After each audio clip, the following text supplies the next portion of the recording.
വലിയ ആത്മവിശ്വാസത്തിൽ തന്നെയാണുള്ളത്. കാരണം മികച്ച ഗ്രാമപഞ്ചായത്ത് പ്രസിഡന്റായിരുന്നു, ദേശീയ പുരസ്കാരങ്ങൾ ഉൾപ്പെടെ നേടി നമ്മളത് കണ്ടതാണ്. ഏതായാലും വീണ്ടും രണ്ടാം തവണ ശാരദി മത്സര രംഗത്തേക്ക് ഇറങ്ങുന്നു. ആദ്യം തന്നെ ആശംസകൾ, മത്സര രംഗത്തേക്ക് ഇറങ്ങുന്നു. എങ്ങനെയാണ് പ്രചാരണം, ഏത് ഘട്ടത്തിലെത്തി? പ്രചരണ പ്രവർത്തനങ്ങൾ തുടങ്ങിയിട്ടുണ്ട്.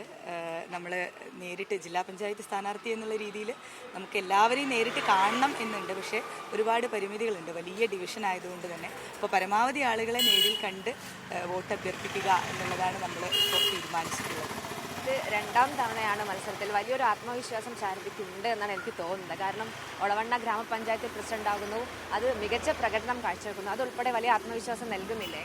തീർച്ചയായും. അതിലുപരിയായി നമ്മൾ LDFിൻ്റെ സ്ഥാനാർത്ഥികളാണ് എന്നുള്ളതാണ് നമ്മുടെ വലിയ ആത്മവിശ്വാസം എന്ന് പറയുന്നത്. കാരണം പിണറായി സർക്കാരിൻ്റെ നേതൃത്വത്തിൽ നടത്തിയിട്ടുള്ള വികസന പ്രവർത്തനങ്ങൾ, അതുപോലെ തന്നെ നമ്മുടെ ഒളവണ്ണ ഗ്രാമപഞ്ചായത്താണെങ്കിലും കോഴിക്കോട് ജില്ലാ പഞ്ചായത്താണെങ്കിലും ബ്ലോക്കാണെങ്കിലും ഒക്കെ LDFിൻ്റെ നേതൃത്വത്തിലുള്ള ഭരണസമിതികളാണ് നയിച്ചിട്ടുള്ളത്. അപ്പോൾ അതിൻ്റെ ഒരു വികസന തുടർച്ച നമ്മളിലൂടെ ഉണ്ടാവും എന്നുള്ളത് തന്നെയാണ് നമ്മുടെ വലിയ ആത്മവിശ്വാസം. ഇപ്പോൾ എത്ര ദിവസമായി നമ്മൾ പ്രചാരണം, അതായത് കഴിഞ്ഞ ദിവസമാണ് LDFിൻ്റെ സ്ഥാനാർത്ഥികളെ പ്രഖ്യാപിച്ചത്, ഇന്ന് കോർപ്പറേഷൻ സ്ഥാനാർത്ഥികളെ പ്രഖ്യാപിക്കാനിരിക്കുന്നു. എത്ര ദിവസമായി നമ്മളെ പ്രഖ്യാപനത്തിന് ശേഷമാണ് നമ്മൾ പ്രചരണ പ്രവർത്തനങ്ങൾ തുടങ്ങിയിട്ടുണ്ടായിരുന്നത്. ഇപ്പം 2 ദിവസം.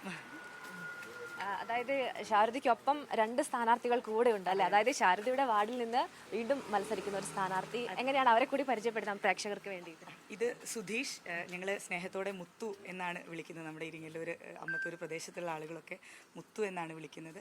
ബാലസംഘം, SFI, DYFIയിലൊക്കെ സജീവ പ്രവർത്തകനായിരുന്നു. ഇപ്പോൾ പാർട്ടിയുടെ ലോക്കൽ കമ്മിറ്റി അംഗമാണ്. ഇവിടുത്തുകാർക്ക് ഏറ്റവും പ്രിയങ്കരനായിട്ടുള്ള ആളുകൂടിയാണ്. അപ്പോൾ മുത്തുവേട്ടനാണ് 1-ാം വാർഡ് ഇരിങ്ങല്ലൂരിൽ മത്സരിക്കുന്നത്. അതുപോലെ തന്നെ സലൂജ നമ്മുടെ പാർട്ടി അംഗമാണ്.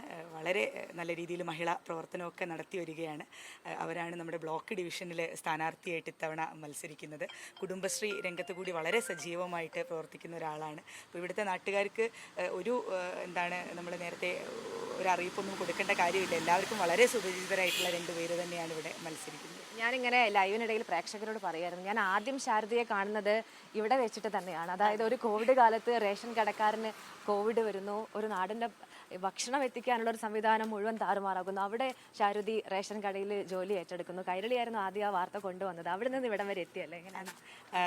അവിടെ നിന്നാണ് തുടക്കം സത്യം പറഞ്ഞാൽ.